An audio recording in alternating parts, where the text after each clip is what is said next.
it was probably one of the most liberating, defining moments of my life, because I had just literally stepped out from something that was safe into something completely new and unknown to me. And it was just like a whole new part of myself was born.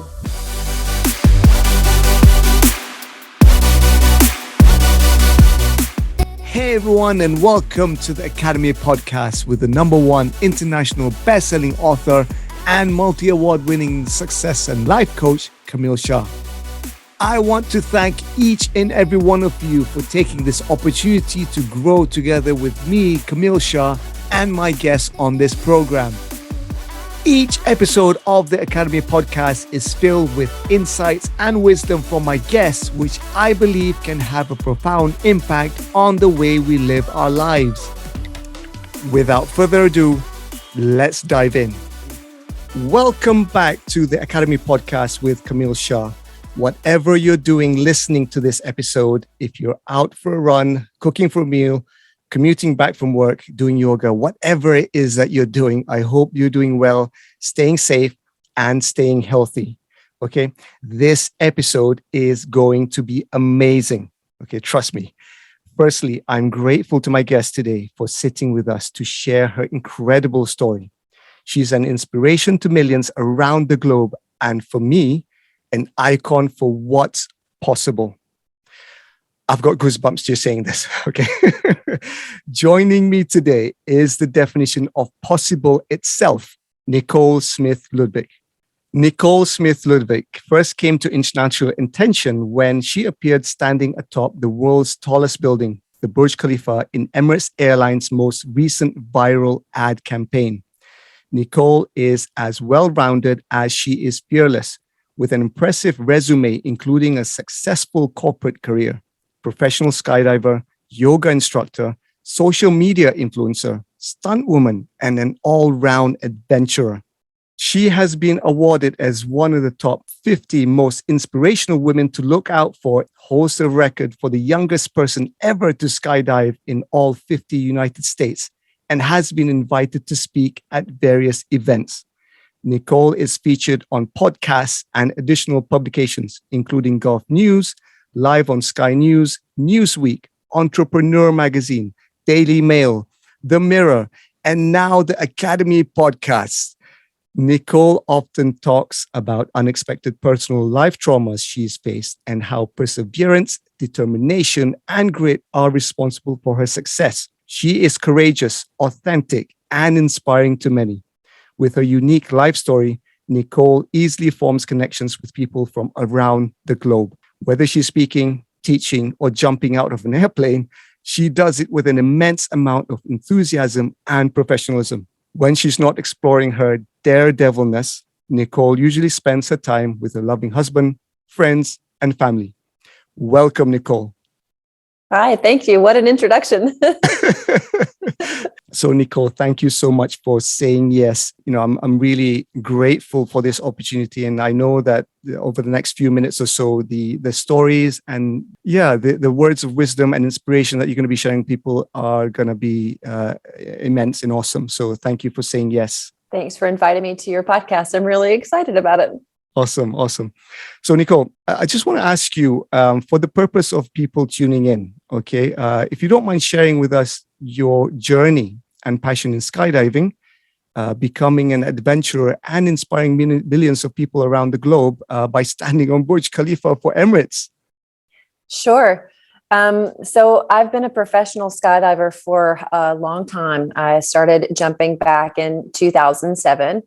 And it's, when I first went skydiving, it was something that just kind of, I don't know really how to put it into words. It just changed my life.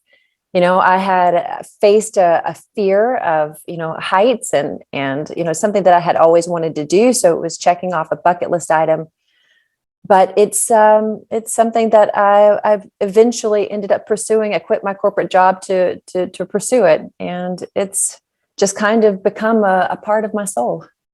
It is the thread that holds me together. Nicole, just off the back of that, have you always been fearless from a young age, or is that something relatively new?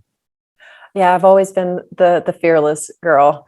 I've oh my God, from the time I was a little girl, I was the child climbing as high in the tree as I could, or I was the one jumping off the cliffs and into the water, or gosh, as soon as I was old enough, I went bungee jumping. I've always been kind of an outdoorsy girl. I grew up in the Appalachian Mountains in the United States of America, so it wasn't uncommon to find me miles back on a hiking trail or doing something fringe or taboo. Yeah, it was just kind of adventure's just always been a part of my soul. Well, I love that. Love that. Again, off the back of that, we're talking about kind of fearless and fear. Everyone, including myself, we're all human. We will have some moments in our lives where there is that defining moment, that we've overcome something, be it in a personal context or professional context, whatever it is, relationships. What has been a defining moment for you in overcoming a particular fear in the past? What's been a defining moment for me overcoming a particular fear? That's a really great question. I mean, skydiving for me was a huge defining moment. And I think that it's a pretty common fear for people to be afraid of heights or to be afraid of the unknown altogether. But for me, it was skydiving. That was my defining moment of being in the door of an airplane. By the way, not a lot of people have been in an airplane with the doors open. So that's just kind of a crazy experience anyway.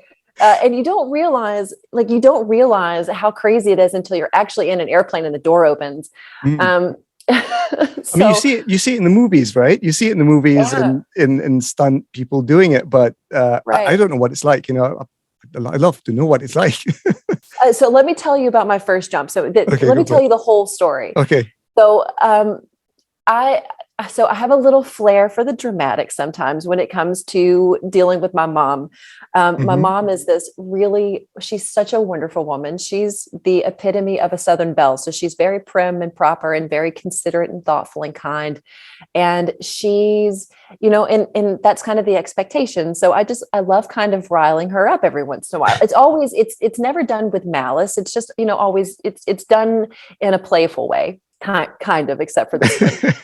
So when my late husband and when we got to the drop zone for my very first skydive, I called her literally as we're pulling into the driveway of this skydiving center. And I go, Mom, I'm going skydiving. If I die doing this, please have me cremated and take me skydiving again. And, what did she say? Oh my God, she freaked out. She's like, I can't believe you're going to do this. You don't need to go skydiving, blah, blah, blah. So anyway, and of course I'm nervous. I had been thinking about this. I'd wanted to do a skydive for as long as I could remember. Literally, when I was growing up, I lived really close to an airport community. So I would see these little small airplanes and these little sport light aircrafts flying around all the time. And I would just lay in the grass and I would look up and watch these airplanes fly. And there was just always this connection to, I wonder what it would be like to jump out of that. And I kind of had these recurring nightmares as well about falling off a cliff. So I figured that if I went skydiving, that it would kind of cure that nightmare. So right. I arrived at the drop zone. I'm nervous. I'm super nervous. And then it's completely evident how nervous I am when the videographer starts trying to do the interviews. He's trying to bring out something. And I'm kind of clammed up. It's really hard for me to speak whenever I get nervous. So I'm there. He's trying to interview me and I'm not talking much. We walk to the airplane to get on to load, and then we start the flight. And by the way, have you been skydiving? This is what I'm saying. I've always ever since we moved to Dubai, that has been one of the things I wanted to do, but my wife has always said no. So I'm still working on it. it. No, right. Not yet. Okay. So for me at that point in my life, I hadn't been on an airplane quite that small. So we were jumping a twin engine Otter. So this is, an airplane with the capacity of about 20 people. So very small. And you get packed into these airplanes, kind of like sardines, pre-COVID, like sardines. So So I'm in this airplane and I'm just like 3 or 4 people back from the door. So far enough away where it's not that uncomfortable. And the whole flight up, I'm silent. I'm looking out and I'm just going through in my mind, what am I doing? What have I gotten myself into? I'm pretty much beyond the point where I can get out of this. So, There's no I turning have back. to do it. There's really no turning back. And then, and then when the videographer, he comes back in and he starts trying to do an interview with me again. He was like, all right, Nicole, we're about halfway up. I'm like, okay, cool.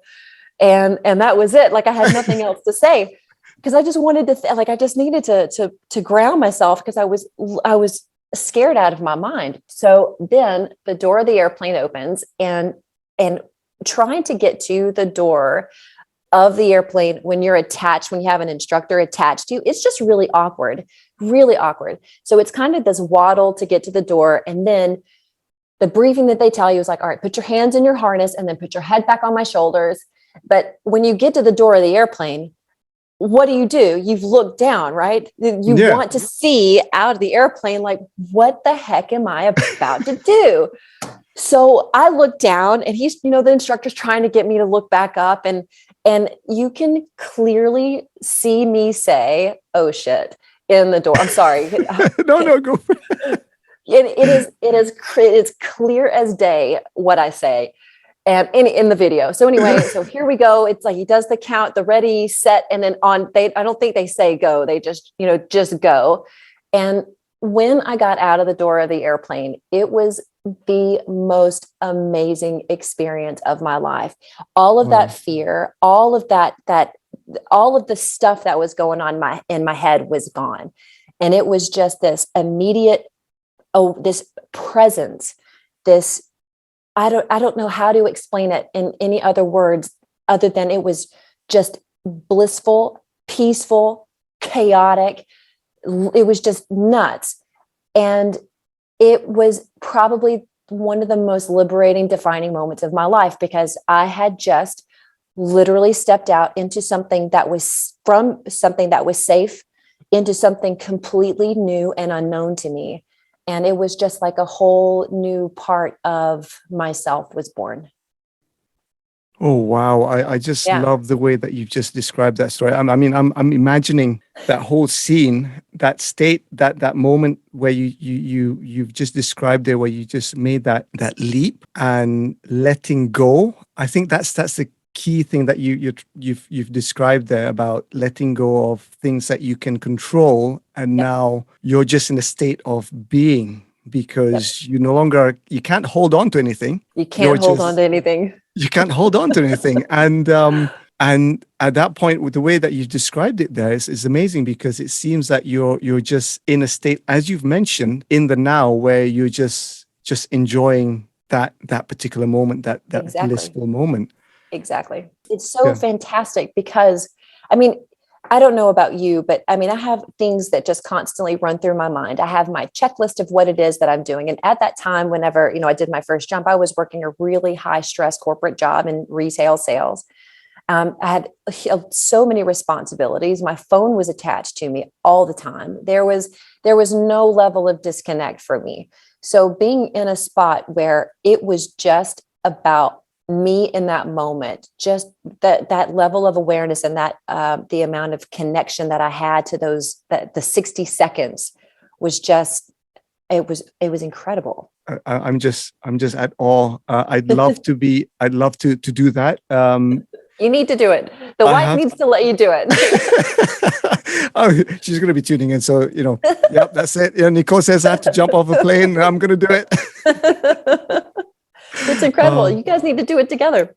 Yeah. I'm trying to convince her. So I think slowly we'll do it. We'll take it one step at a time. That's cool. Man, I have to give Skydive Dubai a shout out right here because honestly, I have been skydiving. I've skydived all 50 United States. I'm the youngest person that's ever done it.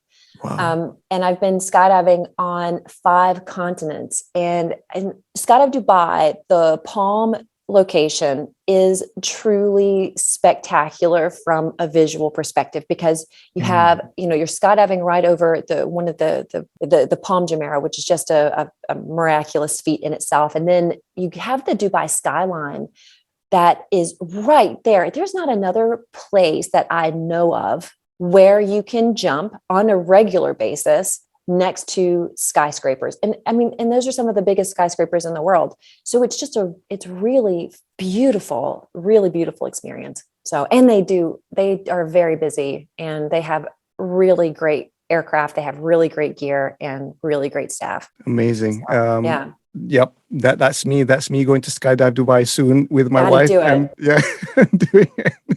Just off the back of what you've mentioned there about skydiving amidst tall buildings and this kind of amazing picturesque view that you get of the palm. I've seen images and photos of it, of people doing it, yourself included.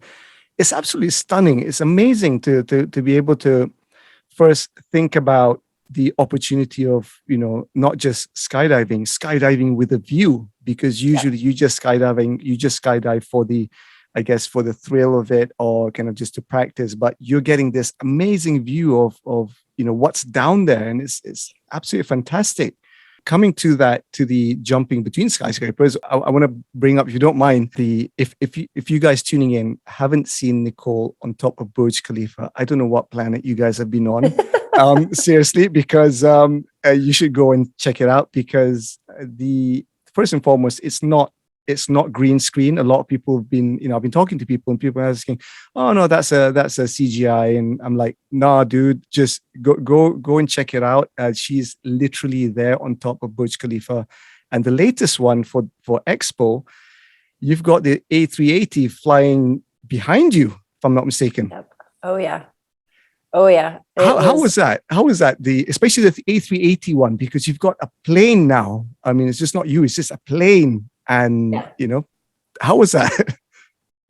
So if I can describe the second Emirates stunt, it would be like combining all of the Christmas mornings, rolling them all into one, because it was truly one of the most spectacular things I've ever done and ever seen. And there's a two-part here. So you have obviously the stunt itself, where I'm up there. And so it happened over 2 days. We did 2 days of filming for the second stunt. One day we filmed with a helicopter, and the day that we were filming with the helicopter was really close to the building. I don't know if you've seen any of the footage, the ground pictures, but I mean, it was close.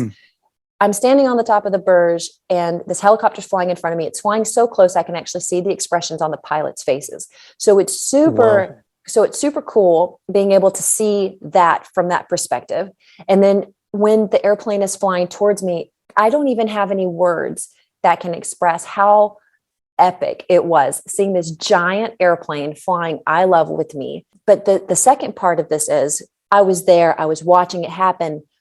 But when I got the call from Emirates, they called me whenever they had the edit done, before they released it. And I got to go in, kind of like this private screening to watch the final advert. And when I saw the money shot, this 380 flying behind me, because I can only, when I was standing on top of the Burj, I could only see it here and then my peripheral vision, but I had no idea what it looked like flying behind me. But the edit, oh my God, it took my breath away. There's nothing. There's no words. I have no words. And it obviously, with the way that we were filming with the helicopter, the type of camera that they were using, the size lens, it's kind of an optical illusion about how close it actually is to me. It was a half a mile away, but it looks like it was right there. And I could reach out and touch it. And it's just spectacular.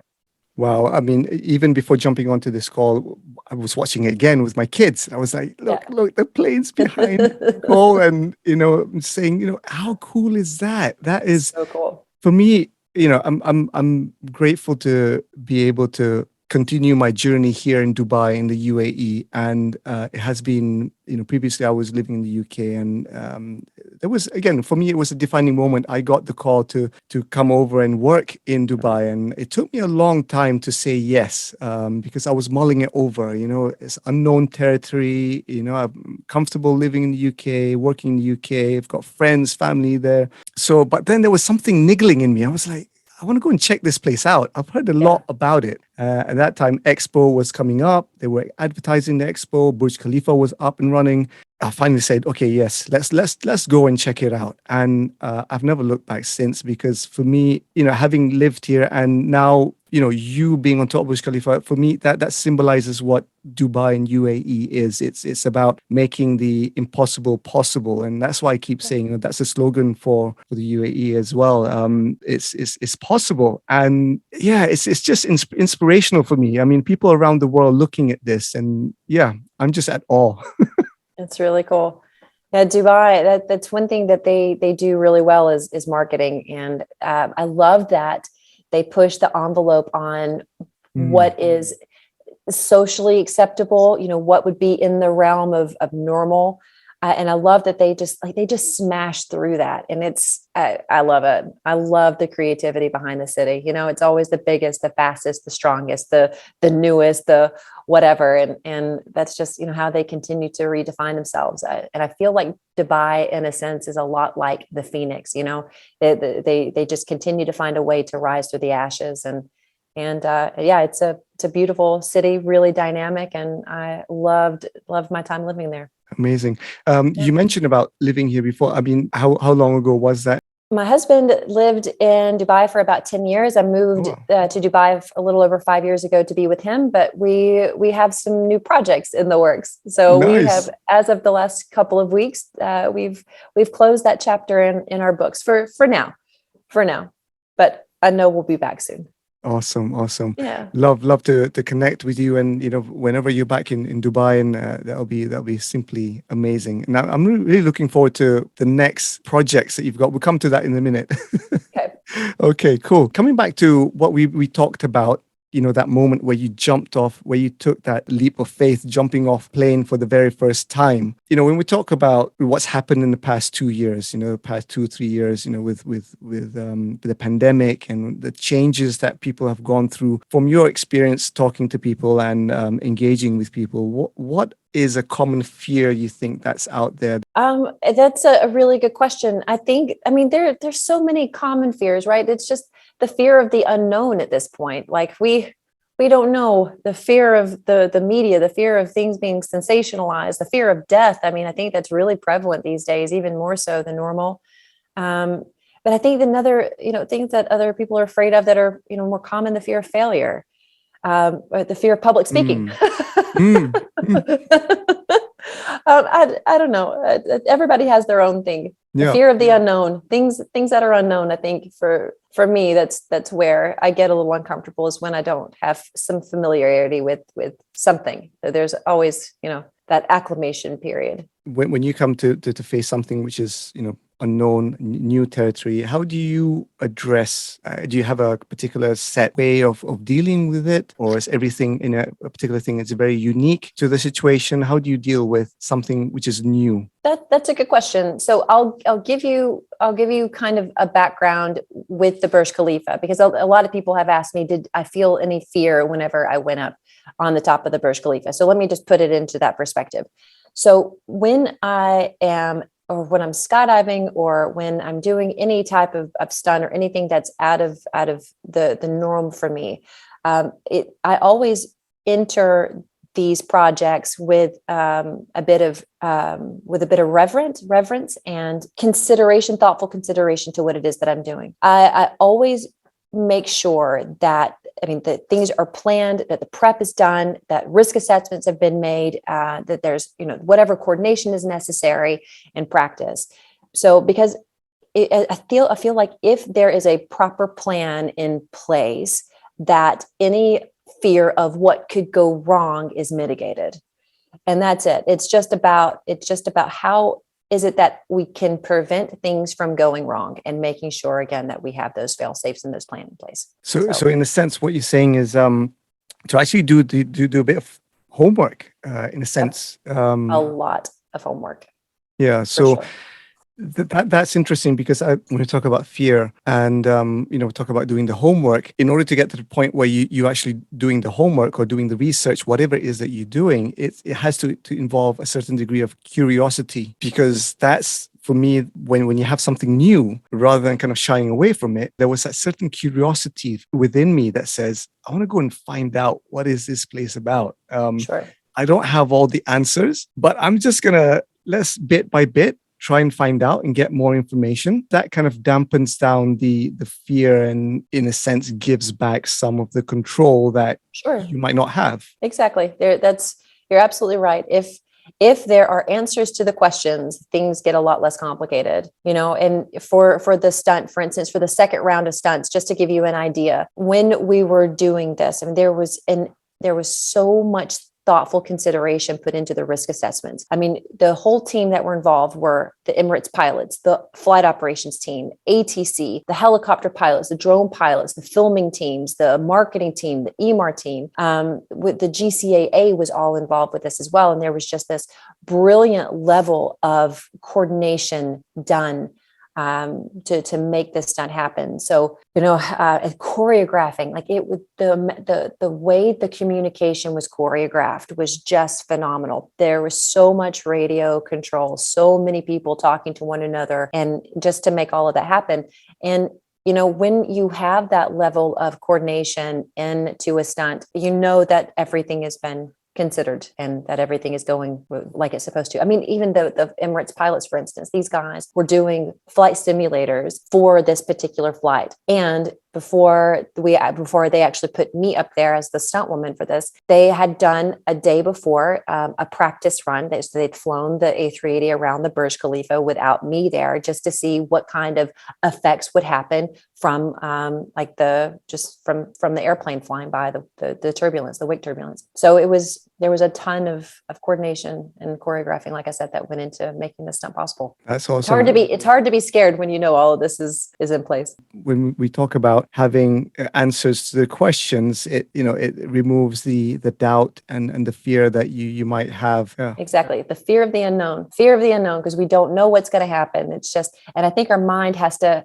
hold on to something. You were saying that when we're talking about my free fall, there's nothing to hold on to. That's what I think we mentally hold on to, is that's the only way we can connect, is to have uncertainty about it. That's another kind of something that I've always had this conversation with people about, a tug of war, that you, in one hand, or in one sense, on one corner, you want to have control, but on the other side, you say, well, sometimes it's good to let go and experience the whole thing as it is. We talk about the skydive, that moment where it was only a few seconds between you being on the plane and you free falling, but completely different emotions, feelings that you're feeling and going through, from fear and doubt being on the plane, but to moment of bliss and being in the now, free falling. How do you kind of manage this tug of war? Well, I mean, I try my best to answer any of the questions that I may have. Like, what is it about a particular thing that I'm concerned with? Now, for instance, let's just continue to go on this discussion of skydiving. There was about 3 million skydives done in 2020. 3 million. Oh, wow. 3 million. And of those, we're talking less than, it's actually a little bit more than 1/3 of 1% were there any incidents. 1/3 of 1%. Wow. Yeah. So when you look at the statistics of what happens, then it just paints a different picture, right? Skydiving is seen as this crazy, dangerous, renegade sport. But when you look at the facts of the sport itself, it paints a completely different picture. And then when you get into the greater details about the safety and the training and the gear and all of the, the aircraft and the maintenance of the aircraft and all of these different aspects of skydiving, then you start to see that, this is not as dangerous as I mean, don't get me wrong, it has an element of danger for sure, but it's not what people perceive it to be. That's interesting. I mean, again, it's reminding us all that, everything has risks. Exactly. Me commuting to work, driving every day, there's a risk there. Exactly. Me crossing the road, there's a risk. But Exactly. like you're saying, when you understand the statistics and look at the data, we talk about a change of perspective. You're able to change your perspective of, for example, now skydiving. If hopefully if I can convince my wife saying, look, these are the statistics, right? Then maybe she'll say, okay, fine. Yeah. And all this information is available for you to see as well. The governing body for skydiving, one of the biggest governing bodies of skydiving is called the United States Parachute Association. And they actually print these statistics where you can go and you can read it yourself, and you can read incident reports for whenever there are things that happen in our industry. You can read a full detailed explanation as to what happened. And it's valuable lessons to learn for people who are experienced or who want to pursue skydiving as well. What is it that we can do better as individuals to make the sport safer? Awesome. So we'll go and check it out. Again, Yeah. I'm just teasing my wife here. I mean, she's listening to this, I'm just kidding. No, She's a wonderful soul. I love her so much. I hope you don't get. Maybe I don't hope you don't get in trouble. I'm sorry. Oh, awesome. But knowledge is power. Knowledge is, and that goes for everything. Knowledge is power. Yes, I love that. It's something that we talk about individuals, and fear sometimes is about how we react to something which is unknown. Now, I'm always big on the idea of there's a difference between reaction and responding to something. A reaction is a gut reaction. So you're dealing with something external. Responding requires you to do these checks, like you're saying, these assessments. So instead of saying, I'm afraid of this, maybe a better question of, asking is, okay, let's step back and let's assess the situation. What's actually going on here? So that changes your direction, and rather than kind of reacting to the thing and saying no, step back and say, okay, what do we have here? What are the statistics? I want to understand exactly what's going on here. Then I can make a kind of a response to the situation. And this is why this is what you said about knowledge is power. So to understand and to do the research rather than kind of just dismiss the thing at face value. Go deeper. Exactly. And go deeper. Yeah. Exactly. You got it. We talked about skydiving. What other daredevil things that are you involved in, or that just kind of just makes you feel alive? Well, like as hiking, being outdoors in general just makes me feel alive. I'm a scuba diver. So I love that as well. There's just a completely different level of freedom whenever you're underwater, and oh my God, it's a completely different world. I'm learning how to kite surf. So that's, kind of combining that water and air dynamics. That's really interesting. Flying a parachute with trying to keep a board underneath my feet. I'm having a lot of fun, learning how to do that. And then I hike. That is one of my biggest passions is hiking. So when the weather is good, in Dubai and the winters, when, it's not 50 degrees outside, get out to Ras Al Khaimah and get into the mountains. It's beautiful. Now that I'm home, I'm able to, get back into the Appalachian Mountains and do some hiking again. So that's where I find my connection. Amazing. I love the fact that you've mentioned a lot about nature then going out, and I'm always big on that. I know, here in the UAE, it is kind of seasonal, but there is a lot of stuff to do here in the UAE. You mentioned Ras Al Khaimah, you've got Jabal Jais, all the wadis. We're going to Hatta next week. Love the place. It's amazing. We talk about UAE. And we've got these things. Imagine if you're living, for example, in Europe or in tropical climate where you've got all this abundance of nature, rainforests in tropics, to go and explore at your doorstep. It's amazing. The UAE has that stuff too. There's in Sharjah, there are mangrove forests, which are phenomenal. You've got really good scuba diving. You can go to Fujairah and go to Snoopy Island. And what you were just saying about Hatta is gorgeous. Got the Hatta pools, which is, 7 hours from Dubai, which you can drive, by the way. At least recently, the Oman border was relatively easy to get through again. So yeah, there's so much to do in Dubai. And then, one of my favorite places in Dubai for nature. Let me tell you this. Have you been to the Dubai Desert Conservation Reserve? I think it's Al Maha. There's a resort, Al Maha. Al Maha, Yeah. yes, yes. Yeah. So where they are, this is a part of Dubai, and I don't know the specifics of how long this has been a protected area, but I think it's between 20 and 30 years where this area has been, again, protected. So this is not something that you can just, go out and dune bash on. And, it's very limited access. People who have permits to be there can be there. And there's no camels. So, so all of the flora and fauna has basically come back to what it would have been without humans. And the amount of animals that you will see out there is spectacular. I mean, it's easy to see the oryx and the gazelles. And I mean, even some of the reptiles that you wouldn't normally see, like the monitors that we have. And there's some really interesting birds that are out there as well. And I mean, you can even see tracks from the vipers, little sidewinders. It's really, really cool to get out there. So I really suggest that everybody who's living in the city make it out to the DDCR and check out that part, because it's undisturbed desert, truly undisturbed. It's gorgeous. Love it, love it. Yeah, hopefully we'll take the kids as well. I've been out with my wife, but hopefully we'll take the kids as well. It'll be an experience for them. Yeah. Nice. Nicole, time's just flown by. I'm just at awe at this conversation. It's been an awesome conversation. I want to thank you again for kind of coming on today. Just before we move on to the final section of the podcast, how can people get in touch with you and the amazing work that you do? Thanks. So I am on Instagram at Nicole Smith-Ludvik. I'm on YouTube. So it's all the same. So it's my YouTube channel, Nicole Smith-Ludvik. And you can find me on Facebook as well at Nicole Smith-Ludvik Official. And I'm constantly posting stuff about my adventures or my interviews or the skydives, the fun stuff that I do. It's all there. Amazing. Thanks for asking that question.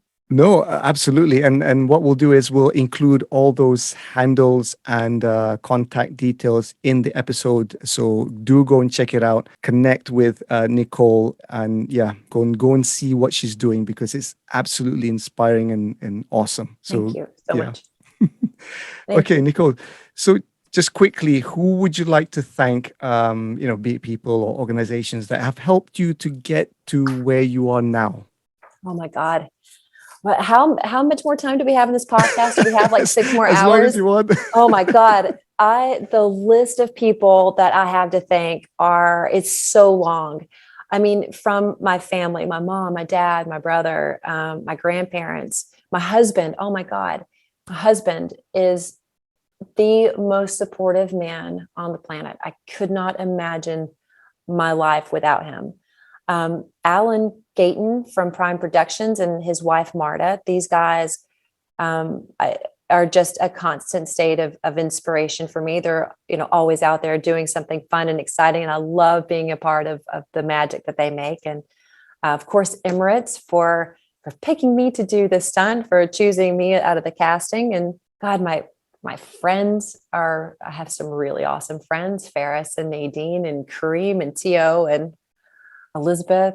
And then my PR manager, her name is Natasha. She owns Tish Tash in Dubai. I have no idea what I would do without her. That woman has been a godsend, changed my life.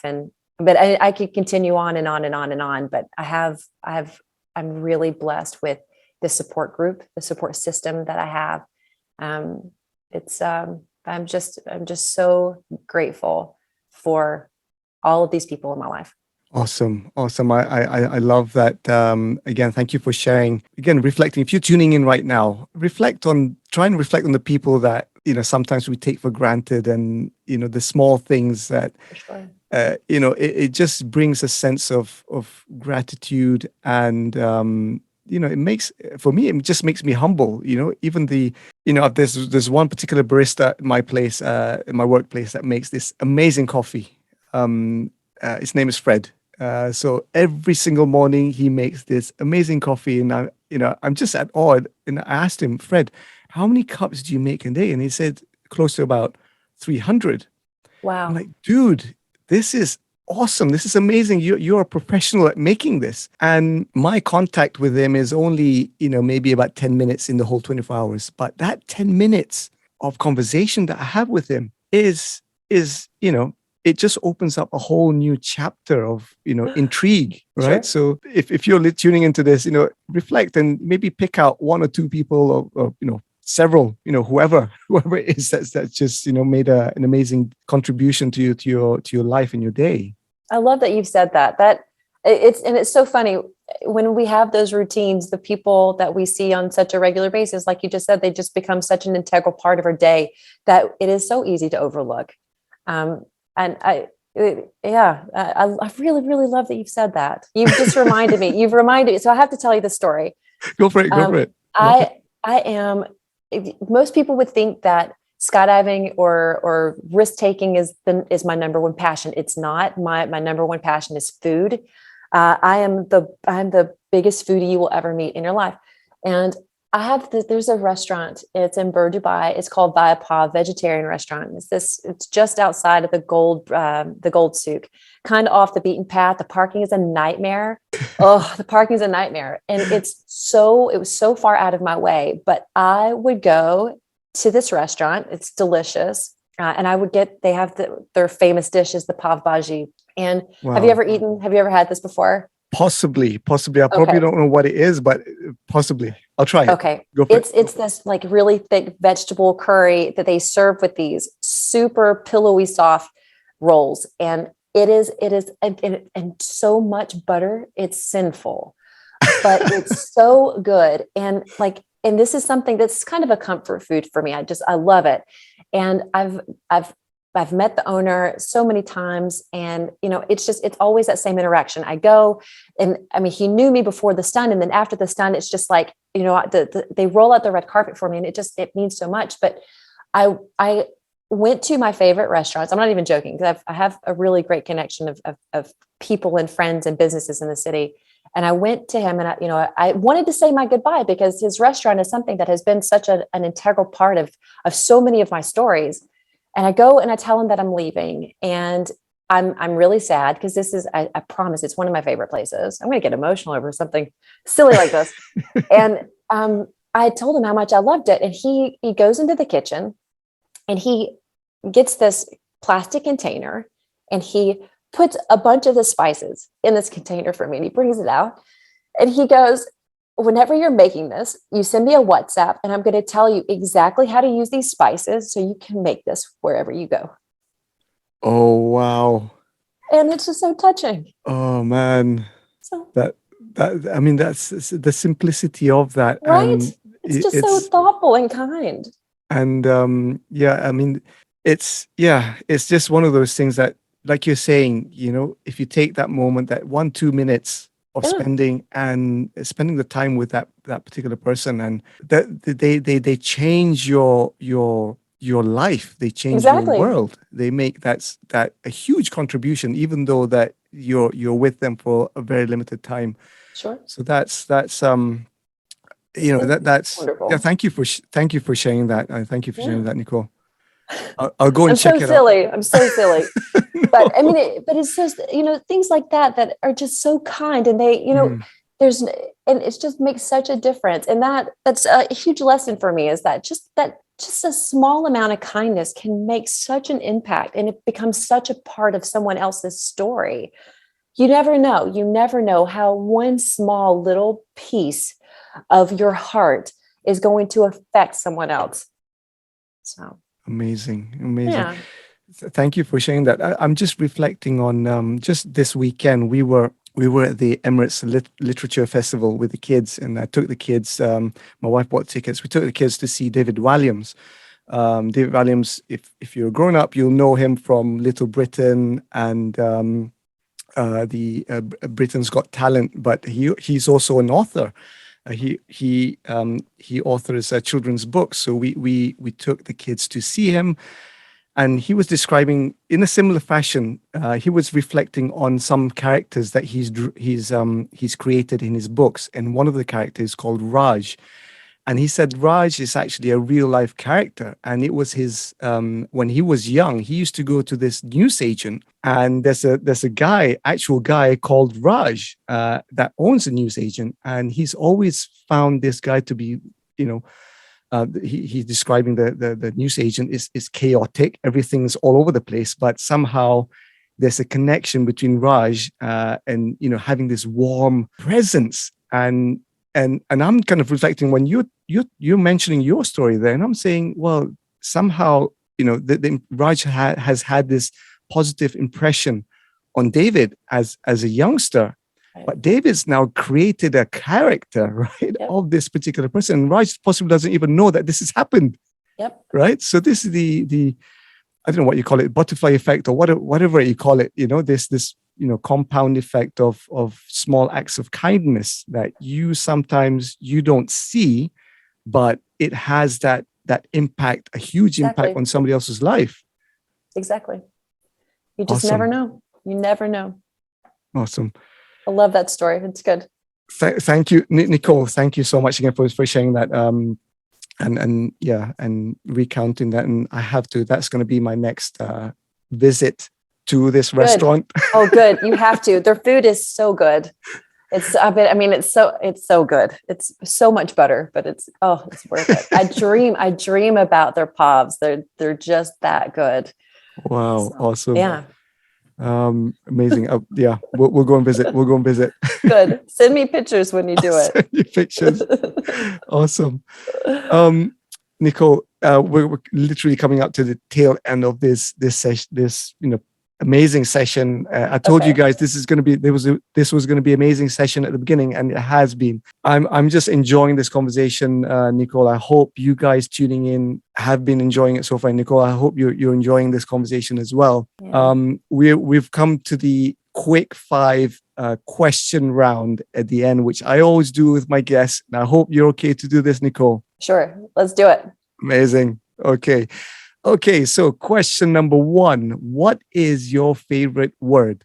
Gratitude. Gratitude is my favorite word. Amazing. I believe that living a life full of gratitude is a life well lived. It's a fulfilling life. Wow, I love the way that you've put that there. Amazing. Thank you for sharing that. I love that. Okay, so question number 2. What are you currently reading or listening to? I'm going back and forth. I have a book called Many Lives, Many Masters. I'm really enjoying that, but I'm also listening to Principles of Life and Work from Ray Dalio. Ray Dalio, amazing author. He is an amazing author, and his audiobook, he narrates most of the audiobook, and it's really interesting listening to his perspective and hearing him read his own book. Amazing. Yeah. Okay, so question number 3. If you could meet someone either living or past, who would that be? Oh, gosh. That's such a long list. I would want to meet Amelia Earhart. I would want to meet Helen Keller. Those are 2 that immediately come to mind as women who have inspired me that I would want to meet. Amazing. Yeah. Love that. Question number 4. What advice would you give the younger Nicole? What advice would I give the younger Nicole? Keep doing what you're doing. But I would say to focus on finding the blessings in every day and to make it your life mission to have a creative outlet that feels authentic and to stay connected with your childlike curiosity and the wonder that is in the world. Challenge yourself to find new things, and definitely challenge yourself to find new things. And then always make time for the things that bring you joy. Amazing.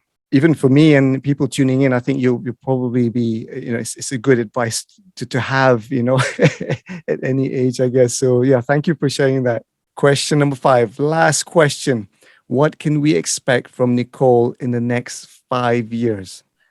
What can you expect from me in the next 5 years? There's some really big stuff coming. Really big stuff in the immediate future. So stay tuned to my social channels for that. But one of my life's ambitions is to being a successful motivational speaker. So that's something I'm actively pursuing, and I'm headed in the right direction, one rung at a time. One rung at a time. I love that, and I think you're doing a fantastic job already. And I can't wait to see what's going to happen in the next few years, because I know it's going to be awesome and explosive. Because it's just going to be. I can't wait. Thank you so much. I'm really excited about it. The future is bright for sure. Okay. Thank you, Nicole. Thank you again. Thank you for your time. I appreciate your time, your presence, your energy, and for just sharing your story with us. And I'm pretty sure that, it will inspire people tuning in to face the fear rather than turn away from it. And I guess be curious about it and see what you can do with the fear, because sometimes it might just open a new chapter in your life. Exactly. So any last words of advice you want to share with people listening? My biggest piece of advice, I guess, is just stay true to yourself, find the things that bring you joy, and always make time for those things. I can't say that enough. Find the time to do the things that bring you happiness. Wow. Amazing advice. Thank you. Thank you again, Nicole. Thank you so much. I really appreciate your time. Thank you. Thank you. That's all the time that we have. And thank you, everyone, for joining us today.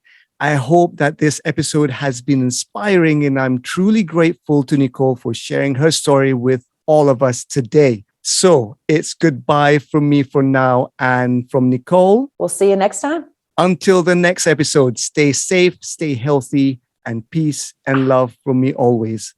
Bye for now. Thank you so much for tuning in from wherever you are.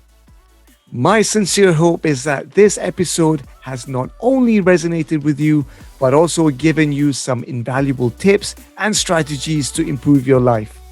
Don't forget to share your comments with me. As you know, I love to hear your views. Also, remember to follow the Academy, follow me, my guests, and tag us on our social media handles, which will be provided in the description. Most importantly, please leave a review and let me know that you've heard this podcast and how it has impacted you. Until the next episode, stay safe, stay healthy, and peace and love from me always.